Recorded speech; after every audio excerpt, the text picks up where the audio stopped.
Jeeva today பார்வையாளர்களுக்கு வணக்கம். இன்றைய நேர்காணலில் மூத்த பத்திரிகையாளர், அரசியல் திறனாய்வாளர் டாக்டர் ஆர்.கே. ராதாகிருஷ்ணன் அவர்கள். சார் வணக்கம். வணக்கம் ஜீவா. சார், இன்று சட்டமன்றத்தில் சட்டமன்ற உறுப்பினர்கள் பதவியேற்கிறாங்க. ஒரு உதயநிதி அவர்கள் எதிர்க்கட்சி தலைவராகிறார். துணை எதிர்க்கட்சி தலைவராக கே.என். நேரு அவர்கள், கொறடாவாக ஏவா வேலு, இணை கொறடாவாக கோவிச்செழியன், இவங்கெல்லாம் பதவியேற்கிறாங்க. இனி உதயநிதி வெர்சஸ் விஜய் அப்படிங்கிற ஒரு கான்செப்ட் போகும் அப்படின்னு முதலையே சொல்லிக்கிட்டு இருந்தாங்க. இப்போ இந்த சட்டமன்றத்திற்குள்ள எதிர்கட்சியா திமுகவின் நடவடிக்கை எப்படி இருக்குன்னு பாக்குறீங்க? நீங்க பத்திரிகையாளரா அண்மையில் கிடைச்ச செய்திகள், திமுகவினுடைய நிலவரம் என்ன, எப்படி போகும்னு பாக்குறீங்க? ரொம்ப பரிதாபமா இருக்கும். ஏனென்றால் கட்சியினுடைய தலைவர் தான், அதாவது அந்த சட்டமன்ற கட்சியினுடைய தலைவர் தான் இதை லீட் பண்ணி செல்ல வேணும். அந்த தலைவருக்கு ஒரு இன்எக்ஸ்பீரியன்ஸ் நபரை கொண்டு வந்து உட்கார வச்சிருக்காங்க. இது நிச்சயமாக திமுகவுக்கு பிரச்சனை விளைவிக்கும். இது என்ன பிரச்சனைன்னு பாத்தீங்கன்னா வேற ஒன்றும் கிடையாது. சபாநாயகர் தான் முடிவெடுப்பார். யாரு பேசணும், யாரு பேசக்கூடாதுன்னு சபாநாயகர் தான் முடிவெடுப்பார். நம்ம அனைவருக்கும் தெரிஞ்ச விஷயம். அதுதான் மெயின் கன்ஸ்ட்ரெயின்டா இருக்கு. அதாவது ஒரு எதிர்கட்சிக்கு ஃபங்க்ஷன் பண்ண வேண்டிய இடத்துல என்ன பிரச்சனை வருதுன்னு பாத்தீங்கன்னா சபாநாயகர் தான் வர்றாரு. அப்ப அந்த சபாநாயகரை நீங்க மறிகடந்து எப்படி நீங்க ஃபங்க்ஷன் பண்ண போறீங்கன்னு தான். அதற்கு நிச்சயமாக அசம்பிளியினுடைய நடவடிக்கைகள், எப்படி அசம்பிளி நடக்கிறது, என்னென்ன விதிமுறைகள், இந்த அனைத்து விதிமுறை, பெரிய ஒரு புக்கு, அந்த புக்கை உங்களுக்கு கரைச்சு குடிச்சிருக்கணும். அது உங்களுக்கு அந்த அளவுக்கு தெரியவில்லை என்றால் நிச்சயமாக உங்களுக்கு பிரச்சனை வரும். நிச்சயமாக உங்களால் பெர்ஃபார்ம் பண்ண முடியாது. ஒண்ணு. ரெண்டாவது you should be known for your sharp விட் அண்ட் சென்ஸ் ஆஃப் ஹியூமர். இது ரெண்டும் இல்லைன்னா அங்க காலம் செய்ய முடியாது. ஷார்ட் விட்டுன்னு பாத்தீங்கன்னா உங்களுக்கு ஒரு அரை சான்ஸ் எங்கேயாச்சும் வரும். அந்த அரை சான்ஸ்ல எதிர்த்து நீங்க ஸ்கோர் பண்ணிடணும். எதிர்கட்சி தலைவர் என்பவர் கேபினட் அந்தஸ்து, அமைச்சர்களுக்கு நிகரான ஒரு பதவி தான் எதிர்கட்சி தலைவர். அதனால அவருக்கு பேசக்கூடிய அந்த வாய்ப்பு இருக்கிறது. அதாவது இப்போ ஒரு அமைச்சர் பேசினாங்கன்னா அதற்கு பதில் சொல்லக்கூடிய ஒரு வாய்ப்பு அவருக்கு கொடுப்பாங்க. யூஸ்வலா அது ஸ்பீக்கர்ஸ் பல காலங்களில் பல விதமாக செயல்பட்டு இருக்கிறார்கள். யூஸ்வலாக திமுக அரசாங்கத்தில் இருக்கும்போது எதிர்கட்சி தலைவரை ஒரு அளவுக்கு பேச விடுவாங்க. ஆனால் அதிமுக அரசாங்கத்தில் இருக்கும்போது நிச்சயமாக அந்த அளவுக்கு ஒரு ஃப்ரீடம் நிச்சயமாக எதிர்கட்சி தலைவருக்கு இருந்தே கிடையாது. இது நாம் பல முறை பல தலைவர்கள் பார்த்திருக்கோம். அதாவது இப்ப 91ல இருந்து எப்ப ஜெயலலிதா ஆட்சிக்கு வந்தார்களோ அதன் பிறகு கலைஞர் எதிர்கட்சி தலைவராக வருவதில்லை. அவர் அசம்பிளிக்கு வரவில்லை. அது துரைமுருகன், பேராசிரியர், இந்த 2 பேர் தான் அதை கையாண்டு கொண்டிருந்தார்கள். பேராசிரியர் ஒரு ஜீனியல், ஒரு ஒரு ஸ்காலர் என்றதுனால யாருக்கு அவரை தடுக்க முடியாத ஒரு நிலை பல இடங்கள் நாம் பார்த்து கொண்டிருந்தோம். அது பிற்காலத்துல கூட 2001 கூட நாம் பார்த்தோம். அவர் என்ன செய்வார்னு பாத்தீங்கன்னா, அவர் அவருடைய ஸ்காலர்லினஸ் வெளியே கொண்டு சொல்லுவாரு. அப்போ அதுல இவர் என்ன சொல்ல வர்றாருன்னு தெரியறதுக்குள்ளாலேயே அவர் சொல்லிட்டு உட்கார்ந்துருவாரு. அப்போ ஒவ்வொரு விஷயம் ஆராய்ந்து பார்த்து அதன் பிறகு அடுத்த நாள் ஒருவேளை சபை நீக்கணுமா வேண்டாமா, அதாவது அவை குறிப்பில் இருந்து நீக்கணுமா வேண்டாமா என்று யோசித்த பிறகு சரி இருக்கட்டும் அப்படின்ற ஒரு டிசிஷனுக்கு வந்துருவாங்க. அந்த ஒரு விட்டு, ஷார்ப் விட்டு, சென்ஸ் ஆஃப் ஹியூமர் எல்லாம் இருக்கின்ற ஒரு நபர் தான் அந்த சீட்ல இருக்க வேண்டும். நமக்கு தெரிஞ்ச உதயநிதிக்கு இது ரெண்டுமே கிடையாது. அப்கோர்ஸ் அவர் தேர்ச்சி பெற்ற ஒரு ஸ்பீக்கராக மாறி இருக்கிறார். அது யாருக்கும் மறுக்க முடியாது. ஏனென்றால் நாம் பார்த்து கொண்டுதான் இருக்கோம். அது வந்த தருணத்தில் டெஃபினட்டாக ஒரு பேச்சாளராக அவர் கிடையாது. ஆனால் இன்றைக்கு பல இடங்கள்ல ஸ்டேஜ்ல என்னாலும் சரி, இல்ல பிரச்சார வேலைகளாலும் சரி நன்றாக பேசியிருக்கிறார். பிரச பார்த்து பயப்பட மாட்டார். அவரால் ஒரு சிலபஸ் இல்லை, ஒரு சிலபல் இல்லை என்றால் ஒரு சென்டென்ஸ் 2 சென்டென்ஸ் பேசிட்டு தான் அவர் கிளம்புவார். அப்ப அந்த அளவுக்கு ஒரு பயம் இல்லை என்று இருக்கிறது. ஆனால் அது மட்டும் பத்தாது ஒரு எதிர்கட்சி தலைவருக்கு. அது எக்ஸ்பீரியன்ஸ் வேணும். அந்த எக்ஸ்பீரியன்ஸ் பாத்தீங்கன்னா நீங்க ஆளும் தரப்புல இருக்கிறதுனால உங்களுக்கு எக்ஸ்பீரியன்ஸ் வராது. நீங்க உங்களுக்கு எவ்வளவு நோட்டீஸ் பண்ணீங்கன்னு எனக்கு தெரியல.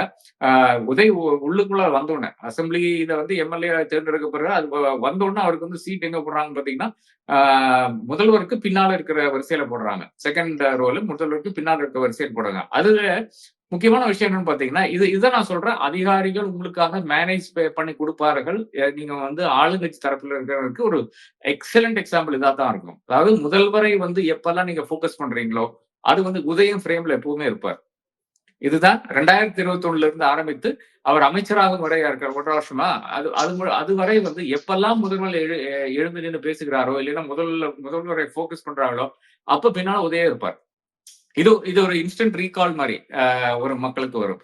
அப்ப இதுதான் ஆளும் தரப்புல இருக்கும்போது இந்த அளவுக்கு வந்து ஒத்தாசை வந்து அதிகாரிகள் உங்களுக்கு செய்வார்கள். எதிர்த்தரப்புல இருக்கும்போது அதுக்கு சான்ஸே கிடையாது.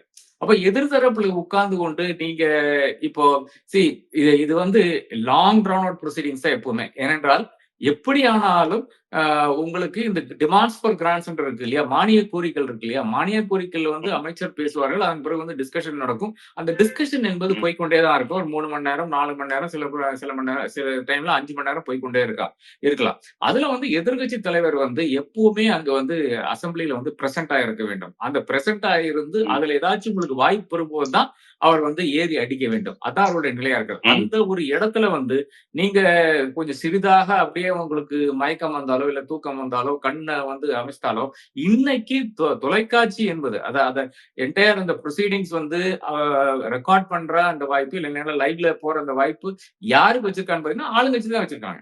அப்ப இந்த மொமெண்ட் கொஞ்சம் இப்படி போயிட்டீங்கன்னா இல்லைன்னா தலைமை சரிச்சுன்னா அவ்வளவுதான். அதை வந்து அடுத்த ஒரு மீமா வந்து வந்துருவாங்க. இப்ப வந்து முழுக்க இது வந்து இன்ஸ்டாகிராம் அரசாங்கம். அது வந்து மறந்துவிட முடியாது.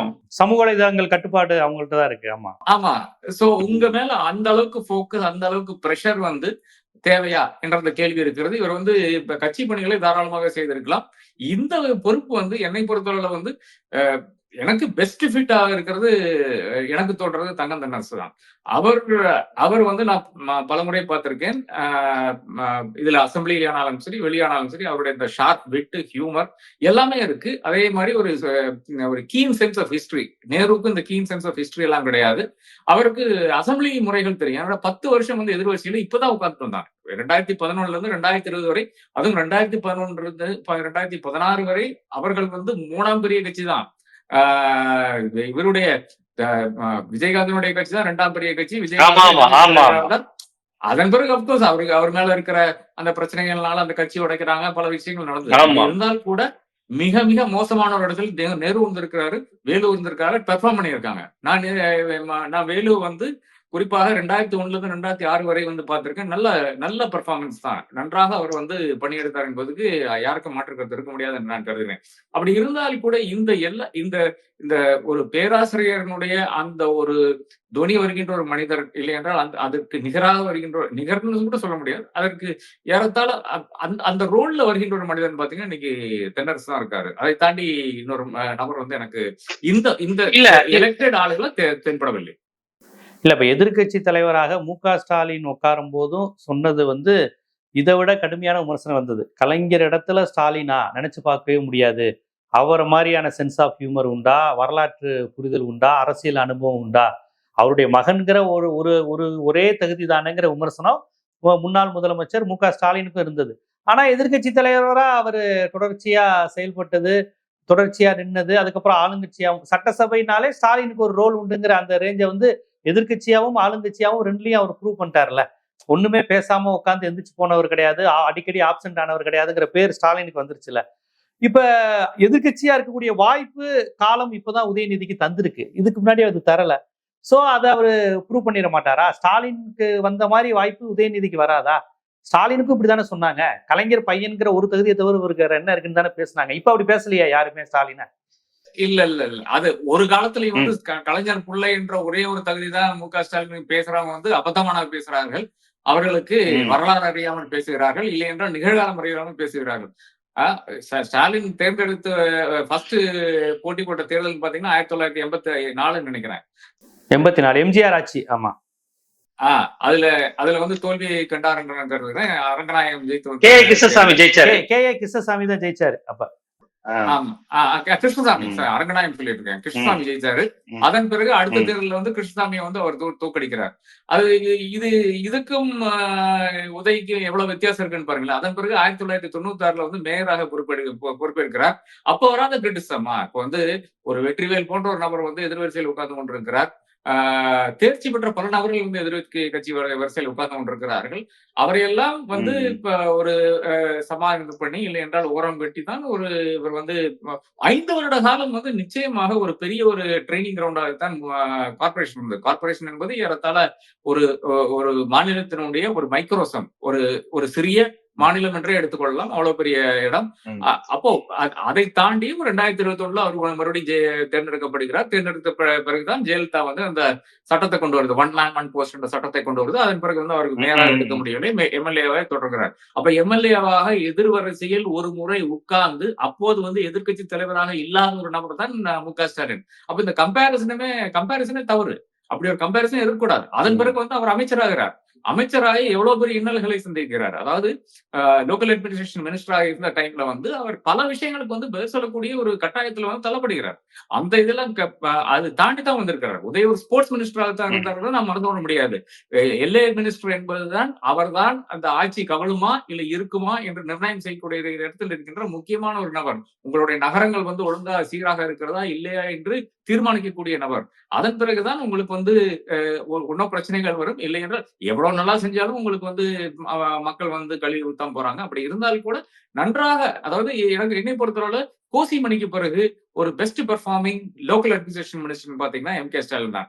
அதன் பிறகு ஜெயலலிதாவுடைய காலத்தில் இருக்கின்ற அதுக்கும் எடப்பாடி பழனிசாமி காலத்துக்கும் இருக்கின்ற வித்தியாசம் பாத்தீங்கன்னா, ஜெயலலிதாவுடைய காலத்துல வந்து உங்களால் பெர்ஃபார்மே பண்ண முடியாது. அவர்கள் விடமாட்டார்கள். அவர்கள் சட்டசபைக்கு வரும்போது ஒரு மாதிரி இருக்கும். அவர்கள் போன பிறகு இன்னொரு மாதிரி இருக்கும். அப்படித்தான் சட்டசபையினுடைய அந்த நடவடிக்கைகளே இருக்கும். அவர்கள் இருக்கும்போது யாராலும் ஒன்னும் பெரிதாக பேச முடியாது. ஒரு துறைமுறை எந்திரிச்சு அப்பப்போ உதவி செய்யப்பாரு என்றதை மாற்றி நிறுத்தினால், அவர் இருக்கும்போது சட்டசபையை வந்து ரொம்ப டென்ஷனாக இருக்கும். ரூலிங் கட்சி அத்தனையுமே டென்ஷனா தான் இருப்பார்கள். ஆனால் அவர் போன பிறகு எல்லாமே ஒரு ரிலாக்ஸ் ஆயிடுவாங்க. ரிலாக்ஸ் ஆகி கொஞ்சம் விஷயங்கள் எல்லாம் பேச முடிகிற ஒரு சூழல் வரும். ஆனால் 2017க்கு பிறகான சட்டமன்றத்தை பாத்தீங்கன்னா, அது இன்னொரு விதமா இருந்தது. அது எப்படி இருந்ததுன்னு பாத்தீங்கன்னா, எடப்பாடி இன்னும் கொஞ்சம் அகாமடேட்டிவா தான் இருந்தார். அதாவது மு.க. ஸ்டாலின் பேசலாம் என்று அவரை வந்து பேச விட்ட மனிதர். அதாவது ஆளுங்கட்சி என்ன வேணா பண்ணலாங்க. அதனாலதான் நான் சொல்றேன், பேச விட்ட மனிதர் என்று அந்த ஃப்ரேஸ் யூஸ் பண்றதே தவறு ஒரு அசம்பிளில. அப்படி இருந்தால் கூட நாம யூஸ் பண்ண வேண்டிய கட்டாயம் என்னன்னு பாத்தீங்கன்னா, நம்ம ஜெயலலிதா ஆட்சி பட்சம். கலைஞர் வந்து எல்லாத்தையும் பேச விடுவாரு. ஆனா ஜெயலலிதா வந்து யாரையுமே பேச விட மாட்டாங்கன்னு நமக்கு தெரிஞ்ச விஷயம்.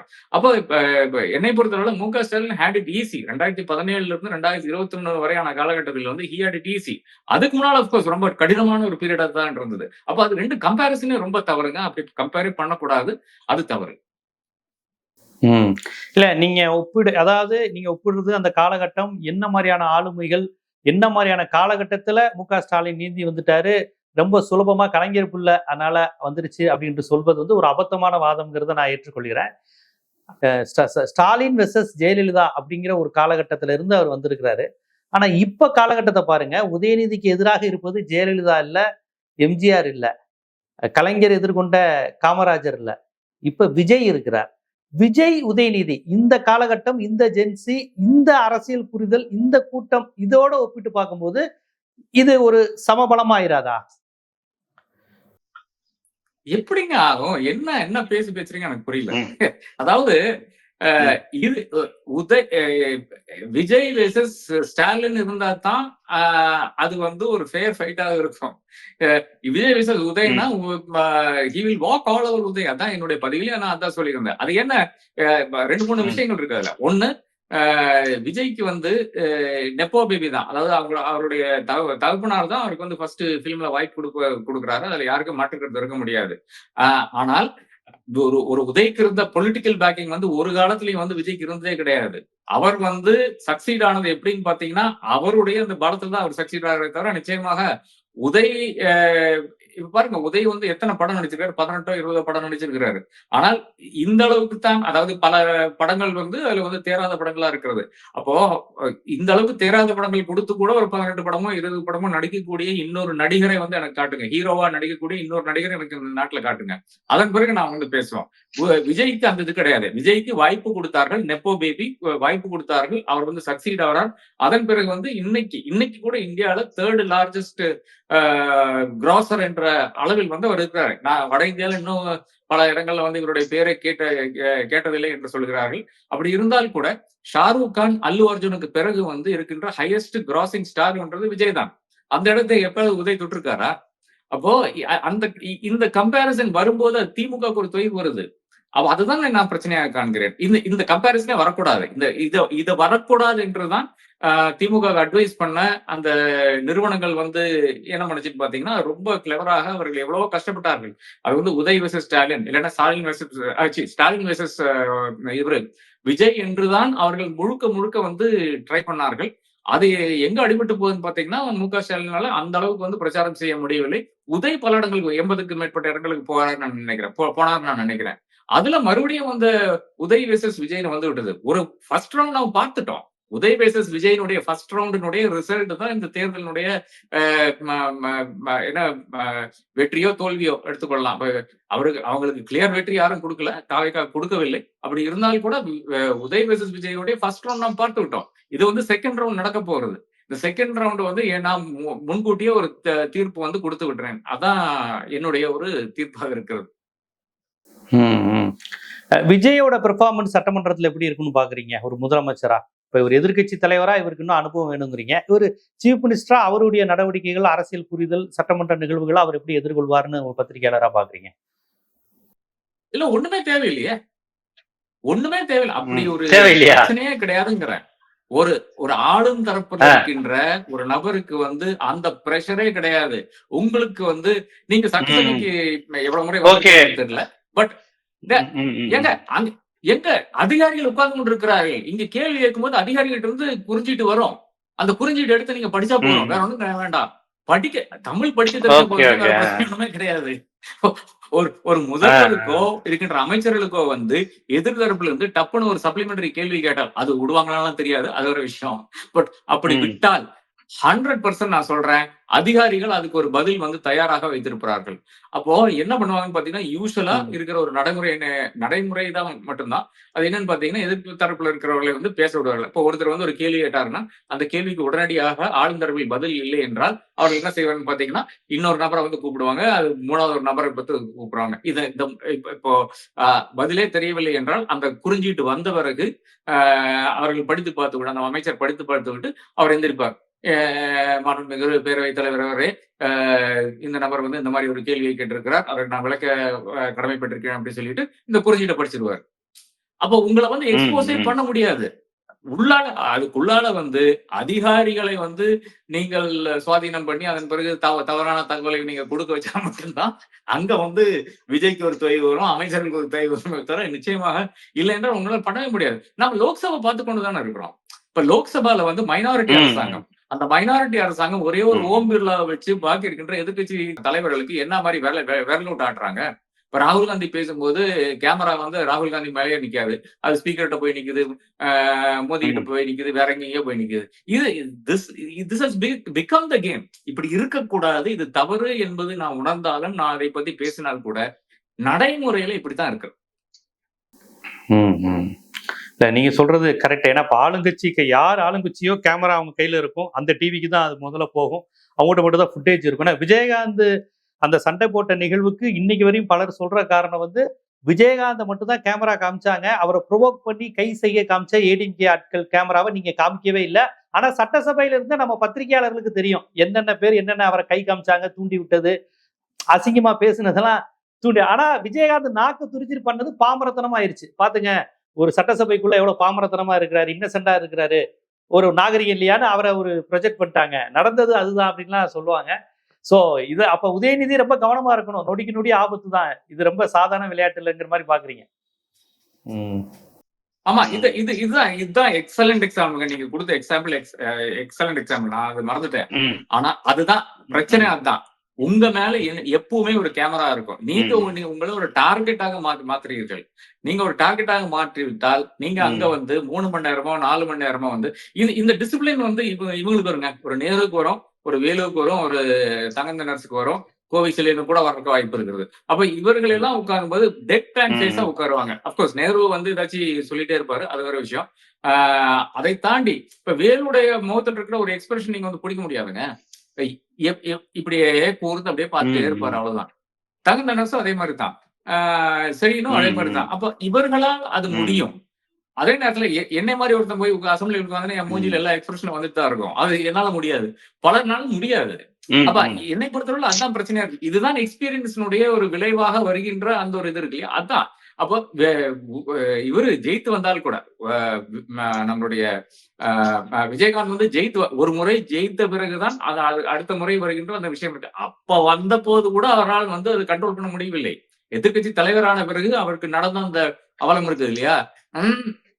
அது அது வந்து ரிப்பீட்ல வந்து ஆக்கி அதை வந்து பெரிய ஒரு பிரச்சனையா எடுத்துன்னு போயிட்டு அவருடைய இமேஜே வந்து அதுல இருந்து அப்படியே வந்து ஏறத்தாழ ரொம்ப ரொம்ப டேமேஜ் பண்ணாங்க. அந்த அந்த ஒரு வீடியோ வந்து அவரை ரொம்ப டேமேஜ் பண்ணதுதான் நான் அறிகிறேன். பாப்பா ரொம்ப முக்கியமான விஷயத்த ஒரு பொலிட்டிக்கல் அப்சர்வரா சொல்லியிருக்கீங்க. வெறும் சட்டமன்ற பதவிங்கிறது சீட்ல உட்கார்றது இல்ல. எப்படி உட்கார்றோம், எப்படி பண்ணுவாங்க, எப்படி ப்ரொஜெக்ட் பண்ணுவாங்க. ஆளும் கட்சியா இருக்கிறவருக்கு உங்க அளவுக்கான வீரியம் இருக்கணுங்கிற அவசியம் இல்ல. அதை அதிகாரிகள் பார்த்துக்குவாங்க.